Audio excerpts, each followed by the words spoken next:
Hello everyone, you joined me and my girlfriend inside the 2020 Chevy Blazer. Now, Chevy threw me the keys to the Blazer for a couple days. My girlfriend and I both had the same exact thought. Road trip.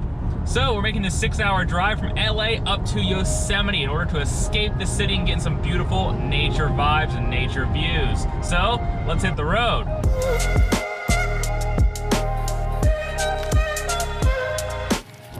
So, initial impressions of the Blazer thus far? Well, the ride's definitely really comfy, and this thing is very spacious. Beyond the ride, my other biggest impression I had of the Blazer when I first saw it was, well, it almost looks kind of dull. Now, don't take that as a knock. I'm actually a huge fan of the Blazer. I think there's two things at play here. The first is the color combination. The exterior is silver and the interior is gray on gray on gray. It kind of flattens out the whole experience. The next thing up is, well, the exterior itself.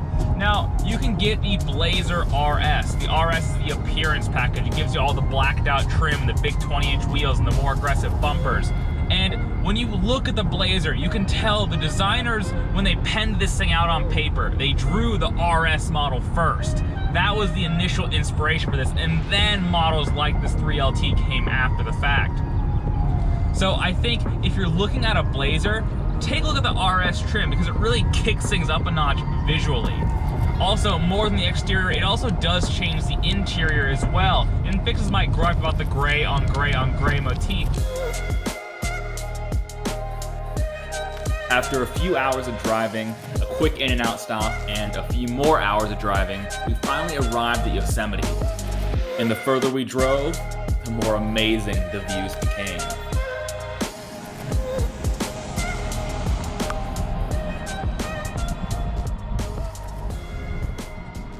This place is unreal. First stop in Yosemite, overhanging rock. 7,200 feet in the air.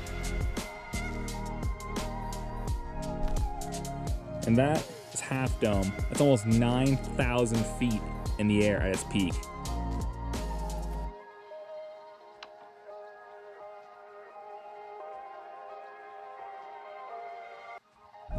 Now, Yosemite National Park is at around 3,000 to 4,000 feet in altitude at the base entrance of the park.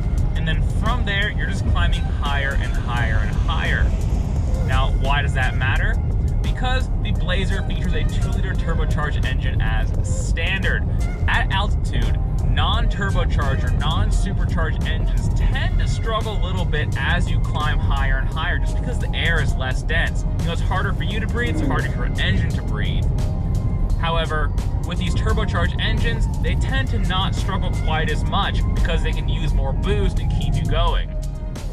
And that's definitely the case here for the Blazer, because while that turbocharged 4-cylinder makes 230 horsepower and 258 pound-feet of torque, it feels pretty ample up here. It has no problem climbing these grades and offering decent pulling power. Part of that is the fact it's turbocharged, and the other part of that is the fact it's paired to a 9-speed automatic transmission, which just makes it really flexible because it has all those gears to choose from. It can kind of pick the right gear for the job and kind of keep that turbocharged engine on boil and giving you the power you need. Next stop, Taft Point. I swear that California is the dustiest state in the whole union. This whole state is just dust. The parks are dust. The racetracks are dust. The off-road parks are dust. Our backyard, if we don't water it, is dust. It's all dust here. At least it's pretty though. Definitely pretty.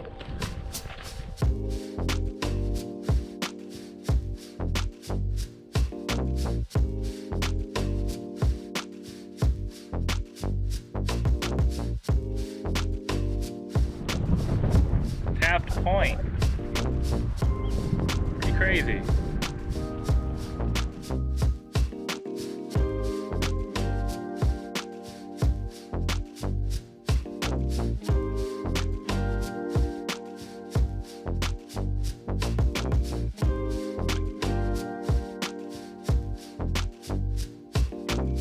Yosemite is truly unreal. After about 5 miles of nature walking, we decided to call it quits for day one. The thing people don't tell you about Yosemite or that you can't tell 5 minutes into a YouTube video about it, is that getting around here takes a ton of time. Not only is the park itself massive, but Yosemite is extremely geographically isolated, so even once you make it to the park entrance, you're still at least an hour away from civilization. And while on-site camping is available, due to a certain global pandemic, it is currently very limited, so we just spring for an Airbnb. But it ended up being totally worth our while.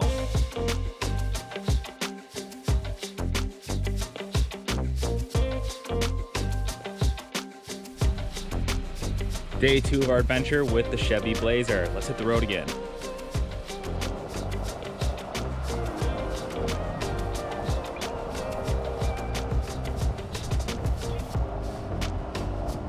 Now I'm sure approximately 3 of you are curious, how good is the all-wheel drive system on the Blazer? Well, when you stick this controller in all-wheel drive and turn traction control off, it's actually pretty fun to slide around these dirt roads. I like this. It's more than capable of getting your kids to soccer practice, that's for sure. Now, because this is a 3LT Blazer, it does have a few goodies inside. Now, the things most people are going to grab onto are the fact it has heated seats up front, dual zone climate control, leather on the dash, the seats, the door cards, the armrest, and the last, most notable thing probably is the infotainment screen. Now, this screen is slowly making its way across the entire Chevrolet lineup, and I have to say, I'm quite a fan of it. Now, the interface may look a touch plain, but it is very intuitive, very easy to use, and quite quick. Also, the inclusion of Apple CarPlay and Android Auto is a nice touch.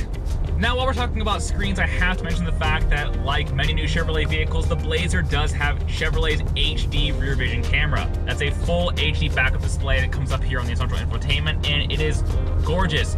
Now, this thing I really value in larger vehicles like this SUV is that with that HD backup camera, you have all these different views of what's going on back there, and it's so crystal clear, even at night. It makes parking this thing an absolute breeze. And last up on the tech front is the fact that this Blazer has the optional $1,400 sound and technology package, which adds in a couple key features I think most people will find a lot of value in. First up, that HD backup camera is upgraded to a surround vision view camera. It gives you all the different view angles you'd ever want, including an ultra wide view. That alone makes it worth the while, but it also includes Bose audio, which is quite nice, and an upgraded interface for this infotainment display that includes navigation. Now, with Apple CarPlay and Android Auto, you don't really need a nav, but it does work quite well. You also get the inclusion of USB and USB-C plugs in the front and rear of this vehicle, as well as a 120-volt actual plug back here for plugging in your devices. If you have a laptop or something you don't want to run an adapter, you can plug it right into the Chevy and it'll charge right up, no problem. I love that. It's something so simple, but it works so well, especially on road trips like this one. Now, unfortunately, being in these beautiful mountainous roads, even though it's quite hot, it is July after all, I want to roll down the windows in the Blazer, but it's important that you roll down multiple windows in this vehicle because unfortunately the Blazer has terrible wind buffeting. Now, for those who don't know, if you roll down just one window in your vehicle, especially at speed, it creates this terrible pressurized sound that makes your head want to explode. And it seems to happen like that once you go over about 35. The only solution I've found is to roll down multiple windows. And it goes away. Is it a deal breaker? No, but it certainly is very annoying. Today's destination is Mist Falls. It's about 6 miles round trip. Should be a good one. Unfortunately, about 2 miles of that 6-mile trek is just flat walking because we had to park so far away. Yosemite is packed today because it's a Saturday. But the views are awesome, so we're not too bothered.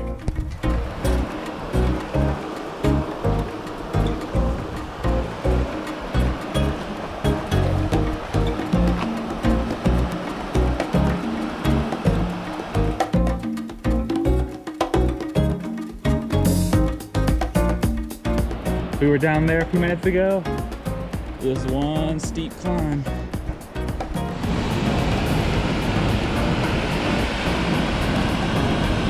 Halfway.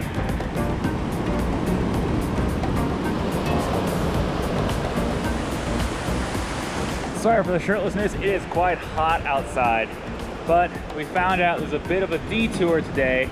There's only a one-way trail up to Vernal Falls and then back down the John Muir hike because of COVID. They want to make sure we're all distanced out, so there's no two-way traffic. So one way up and one way down means another 2.2 miles, another 500 feet of elevation change.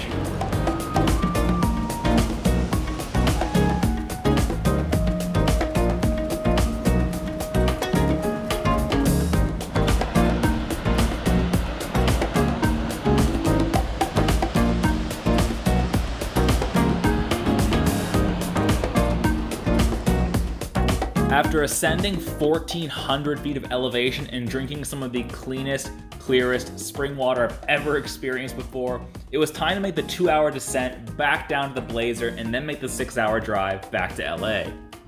So headed back towards LA. At this point we put over 700 miles on the Blazer and it looks like we're gonna be around 900 by the time we get home. Everything at Yosemite is farther away and more spread apart than you think it is, fair warning.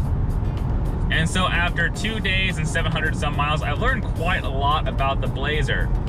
Now previously I compared the RS package versus this 3LT model, and still I think that's the one to buy. Now sure, there is a $4,400 price premium with the RS. This vehicle is about $41,500 all in, that's closer to about 46 grand all in. But the fact of the matter is, you get the better looking vehicle with the bigger, more potent engine. And I think if you're to live with a vehicle every day, I'll just suck up and pay that price premium to have the nicer vehicle. And I think part of that is because on this open road stretch, we've been cruising at 75, 80, the commonly accepted unofficial speed limit of California. And that's really where this 2-liter turbo engine seems to struggle a little bit, because I mentioned before, at these lower around town speeds and going up the hills at Yosemite, it felt really nice because it has that nice meaty mid-range turbocharged torque. But at these slightly faster freeway speeds, I'm definitely wanting for a bit of passing power. Getting around left lane campers and trucks and things like that. The 2-liter turbo is just a little bit overstressed moving a vehicle this large. So again, getting that V6 with the RS trim would definitely solve that because you're getting 78 more horsepower out of it. Fortunately, this combination of the 2-liter turbo and all-wheel drive has proven to be pretty economical. Now, the EPA rates this thing at 22 mpg city and 27 mpg freeway. In the real world, I fueled this thing up once already. I got about 480 miles in the first tank. The trip computer said I had around 70 miles remaining for a total 550 mile range. And at the pump, as measured, I got 25.1 mpg, which jives with the trip computer, which said 25.8 average overall. That's pretty solid. And now, heading back towards LA, my new trip computer, which has a couple hundred miles on it, also says 25 mpg. But speaking of MPGs, I bet you're wondering, how does the RS with the V6 engine compare? Well, interestingly, it's not that much less fuel efficient despite being much more powerful. The EPA rates that at 19 city and 26 freeway, so only one less on the freeway. I don't think it's worth the trade-off for having the more powerful, better looking vehicle though. While I'm thinking about numbers, it has me also thinking about the competition to this vehicle. Now, the one that comes to mind the quickest is the Honda Passport. You see, both the Blazer and the Passport were both brand new vehicles that debuted in 2019. Direct competition, came out at the same time, and they have comparable levels of tech. However, there are a few differences. Now, interestingly, the Blazer base model versus base model actually undercuts the price of the Passport by a couple $1,000s. I think this is around 29 grand with no options. And I think the Passport starts around 31 or 32 with no options. However, on the flip side of things, both these vehicles can easily cap around $50,000 depending on which options boxes you tick. So you have to be diligent and careful about that. What's more interesting, however, is that the Blazer does give you more options because the Passport has one engine option. It's the V6 with 280 horsepower. It's a pretty capable, reliable, proven engine. However, with the Blazer, you obviously have the option between the 2-liter turbo or the V6. Now, depending on which way you go, Honda's V6 is more powerful than this 4-cylinder because this thing, again, is down 50 horsepower. But if you opt for the V6, you suddenly have a big horsepower advantage because this V6 engine in the Blazer has 308 horsepower to the Honda's 280. What's kind of funny, however, is that even if you do opt for the more powerful V6 in the Blazer, it's still more fuel efficient than the Passport. So regardless of which engine you choose, the Blazer is definitely the more fuel efficient vehicle compared to the Honda. Though, to its credit, I do prefer the Honda's interior. The combination of the layout and the materials does just feel nicer to me than this vehicle does. Though again, if you opt for the RS, it definitely closes the gap quite a lot. Alright, we still have quite a bit of driving left to do, but I think it's time to wrap this video up and give you my final thoughts on the Blazer. Now, at first, I was kind of bummed, I'm not gonna lie. I was really hoping it'd be the RS model, and even driving this thing definitely proves the RS is definitely the way to go with the Blazer.